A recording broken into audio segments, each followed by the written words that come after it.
नवरात्र के तीसरे दिन मां दुर्गा के तीसरे स्वरूप चंद्रघंटा की पूजा अर्चना की जाती है और देखिए मंदिरों में भक्तों की कतार देखने को मिल रही है। मां दुर्गा के स्वरूप काफी मनमोहक माना जाता है। देवी भगवती की पूजा अर्चना की जाती है। देखिए सुबह से ही भक्त मंदिरों में पहुंचे हुए हैं। भक्तों की कतार मंदिरों में देखने को मिल रही है। माता को बेहद ही भव्य तरीके से सजाया संवारा गया है और ये तस्वीरें भी आप देख सकते हैं किस तरह कतारों में लगकर भक्त माता की पूजा अर्चना करते हुए नजर आ रहे हैं। सुबह से ही मंदिरों में ये भीड़ देखने को मिल रही है। एक अलग ही रौनक देखने को मिल रही है और देखिए घरों में भी काफी उत्साह देखने को मिल रहा है। बाजारों की बात की जाए तो एक अलग ही रौनक देखने को मिल रही है। नवरात्रि की शुरुआत हो चुकी है, आज तीसरा दिन है और मां चंद्रघंटा की आज पूजा अर्चना की जाती है। तो माता रानी को कैसे खुश किया जाए, क्या कुछ पूजन विधि होना चाहिए,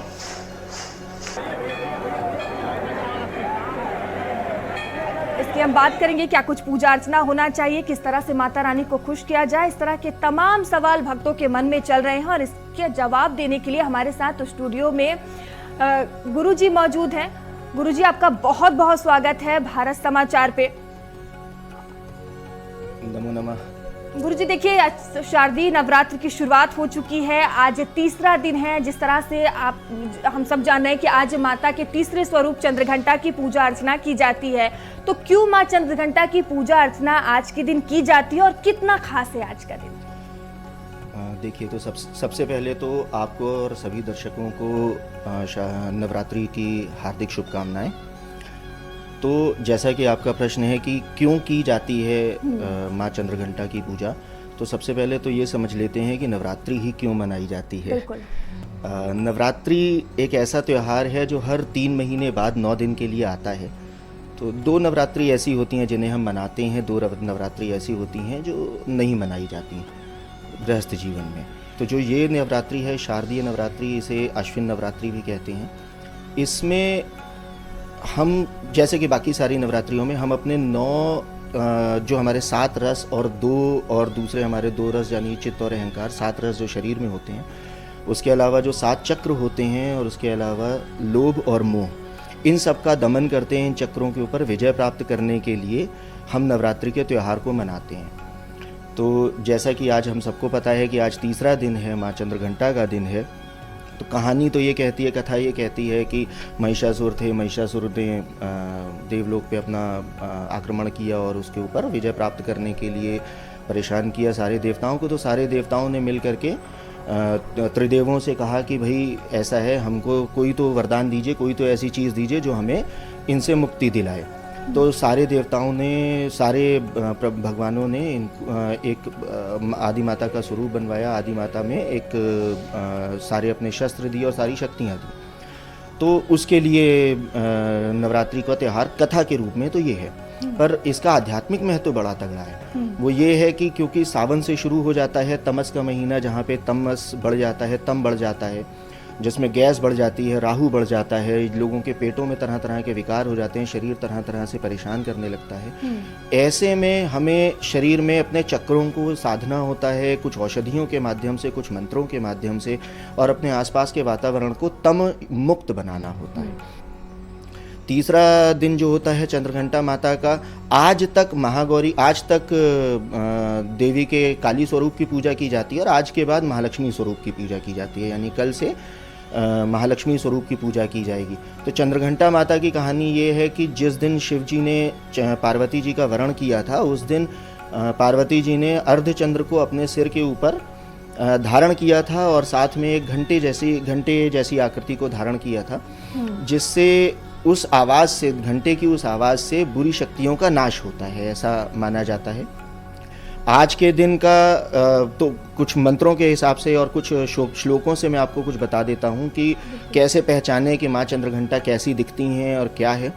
तो कंचनाभा सिंहारूढ़ा चंद्रघंटा यशस्विनी, यानी सिंह के ऊपर आरूढ़ होकर के आएंगी। कंचन यानी कि सोने के समान उनकी आभा होगी, उस तरह के रंग की होंगी। फिर मणिपुर स्थिताम तृतीय दुर्गा त्रिनेत्राम, तो मणिपुर स्थित यानी कि आज का जो चक्र है वो मणिपुर चक्र है, जो यहाँ पे होता है पेट के पास, नाभि के पास। तो इस चक्र में 10 पंखुड़ियाँ होती हैं, बिल्कुल वैसे ही जैसे माँ चंद्रघंटा की 10 हाथ हैं, 10 भुजाएं हैं। फिर उनकी भुजाओं में क्या क्या होता है, यानी कि वो जो मणिपुर चक्र की 10 पंखुड़ियाँ हैं उनसे हम क्या क्या चीज़ें साधते हैं। तो खड्ग गदा त्रिशूल चाप शर पद्म कमंडलू माला वराभीत कराम। तो खड्ग चक्र गदा त्रिशूल शाप यानी कि धनुष शर यानी कि तीर पद्म यानी कि कमल कमंडल एक हाथ में माला और एक हाथ वर मुद्रा में और एक हाथ अभय मुद्रा में होता है। तो ये 10 चीज़ें। अच्छा, आजकल थोड़ा सा मैं इस पे थोड़ा सा प्रकाश डालना चाहूँगा कि आजकल हम लोगों ने नवरात्रि को केवल व्रत का और नाचने गाने का त्यौहार बना दिया है, जबकि नवरात्रि एक बहुत ही सात्विक त्यौहार है। उस त्यौहार में शस्त्रों की पूजा का विधान है। इसीलिए आप देखेंगे कि जब नवरात्रियां खत्म होती हैं तो उसके तुरंत बाद शस्त्र पूजा यानी दशहरा का समय आता है। तो थोड़ा सा हम लोगों को माताओं बहनों को ये समझना होगा कि माता ही शस्त्र उठा सकती हैं, माता ही हैं जिनके अंदर वीरता होती है। तो आज के इस मंत्र के साथ दिन की शुरुआत करेंगे। ऐं श्रीं शक्त्यै नमः। तो पूजा की विधि क्या होगी, जैसा कि आपने पूछा, पूजा की विधि यह होगी कि सुबह उठने के बाद आपने अपना स्नान ध्यान किया। स्नान ध्यान करने के बाद एक आसन बिछाया, उस आसन के ऊपर बैठ गए। बैठ करके पहले तो माँ चंद्रघंटा की अर्चना की। उस अर्चना के साथ एक माला या एक से अधिक माला, आप चाहें तो 11 माला और आप चाहें तो 21 माला तक इस मंत्र का, जो मैंने अभी मंत्र बताया, ऐं श्रीं शक्त्यै नमः, इसका जाप करें। इसका जाप करने के बाद आज की औषधि जो है, आयुर्वेद में आज की औषधि है चंदूसूर। चंदूसूर थोड़ा सा फैट ऐड घटाने का वो करती है, तो यानी मैदा जो होता है पेट के आसपास का जो चर्बी होती है, इसे घटाने का काम करती है। तो आज का जो रस है वो है मैदा। और आज हम लोग मैदा को, फैट को और धूम्रलोचन नाम है आज के राक्षस का, जिसका चंद्रघंटा माँ ने संहार किया था। तो इसको हम लोग किसी तरह से नियंत्रित करने की कोशिश करेंगे। धूम्रलोचन आंखों में धुआं पड़ना, यानी कि जिस समय हमें कुछ भी नहीं दिखाई देता, तो उसका कारण होता है क्रोध। तो आज की जो व्याधि है वो है क्रोध। आज हम क्रोध के ऊपर विजय प्राप्त करने के लिए चंद्रघंटा माता की पूजा करेंगे और धूम्रलोचन राक्षस का नाश करेंगे अपने शरीर से और अपने चित्त से, और मैदा को घटाएंगे यानी कि फैट को थोड़ा सा घटाएंगे। मंत्र मैंने आपको बता ही दिया है। और आज का जो ग्रह है वो है मंगल। आज के दिन चंद्रघंटा माँ की पूजा करने से और इनकी स्तुति करने से मंगल ग्रह सही होता है। जिस तरह से गुरुजी आपने बताया कि आज के दिन माँ चंद्रघंटा की पूजा अर्चना की जाती है, आपने पूजन विधि भी बता दिया, मंत्र भी बता दिया। माता रानी को भोग क्या लगाना चाहिए और क्या आज के दिन भक्तों को कोई विशेष रंग के कपड़े पहनने चाहिए? जी बिल्कुल, माता रानी को आज के दिन भोग लगाने के लिए सफ़ेद चीज़ों का भोग लगाया जाता है। जो भी सफ़ेद चीज़ें हैं, जैसे दही हो गई, जैसा कि हमें मालूम है पिछला महीना निकल गया, भादों में हम लोगों ने दही नहीं खाई, तो यह महीना दही शुरू करने का होता है, इसलिए आज के दिन माता को भोग लगाते हैं केवल। और उसके बाद दही से हम लोग, दही और दही से बने पंचामृत से हम लोग वो प्रसाद ग्रहण करेंगे। आज का रंग बहुत अलग अलग लोगों में इसके ऊपर अलग अलग बातें हैं कि आज का रंग कौन सा है। कुछ लोग इसे धूसर अर्थात ग्रे कहते हैं, कुछ लोग कहते हैं कि नहीं, आज का रंग नारंगी है, और मणिपुर चक्र का रंग तो पीला है। तो लेकिन जो शास्त्र कहते हैं वो ये कहते हैं कि लाल रंग जो है, लाल और लाल से सुनहरे की तरफ जाता हुआ नारंगी रंग जो होता है, वो आज की माता का रंग है। और आज के दिन लाल और सुनहरे, जैसे देखा आपने, मैंने लाल सुनहरे लाल रंग का मैंने भी कुर्ता धारण किया है। तो इस तरह का कोई रंग आप धारण करेंगे तो आपके ऊपर असीम कृपा होगी माता की। गुरुजी, नवरात्र में अखंड ज्योति जलाई जाती है, इसका क्या कुछ सही विधान है और क्या महत्व है अखंड ज्योति का? जी, अखंड ज्योति का विधान तो खैर अगर यदि मैं बताना शुरू करूँगा तो थोड़ा सा प्रोग्राम लंबा आपका खिंच जाएगा। तो लेकिन हाँ, मैं आपको ये बताता हूँ कि अखंड ज्योति का महत्व बता देता हूँ। अखंड ज्योति ओके, ऐसे विधान मान लीजिए कि जब हम अखंड ज्योति जलाते हैं तो जलने के बाद उसके 4 अंगुल तक आप यदि उसकी ऊष्मा को महसूस कर सकते हैं, उसकी ऊष्मा को पता कर सकते हैं, तो इसका मतलब कि आपके यहाँ धन और धान्य की वर्षा होगी। यदि बाएं से दाएं जाती है लौ, तो इसका मतलब ये रहता है कि घर आरोग्य रहेगा। दाहिने से बाएं जाती है तो थोड़ा सा रोग आ सकते हैं।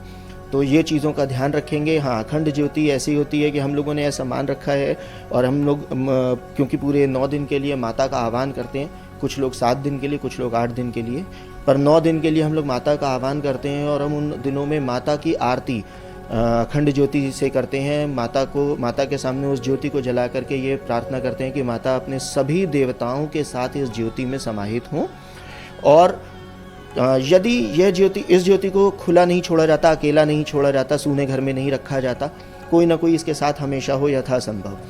तो यदि ऐसा माना जाता है कि यदि यह ज्योति बुझ जाती है 9 दिन से पहले, तो साल भर में कोई ना कोई बड़ी विपदा आती है घर में।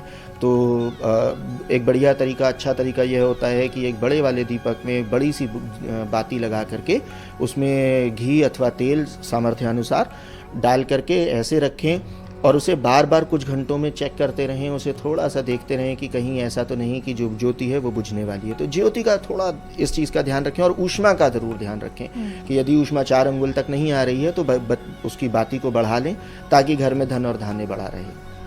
गुरुजी, 9 दिन तक तो भक्त पूजा अर्चना करते ही हैं, लेकिन भक्त ऐसा क्या करें कि 9 दिन बाद भी वो कृपा माता रानी की बनी रहे? बहुत सुंदर आपने प्रश्न पूछा है।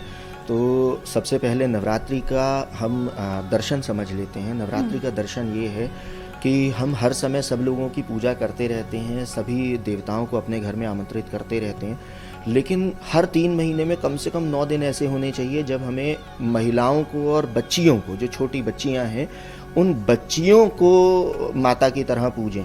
तो यदि आप पूरे साल भर माता की कृपा अपने ऊपर चाहते हैं, तो एक सबसे अच्छा तरीका ये है कि पूरे साल भर बच्चियों को पूजें।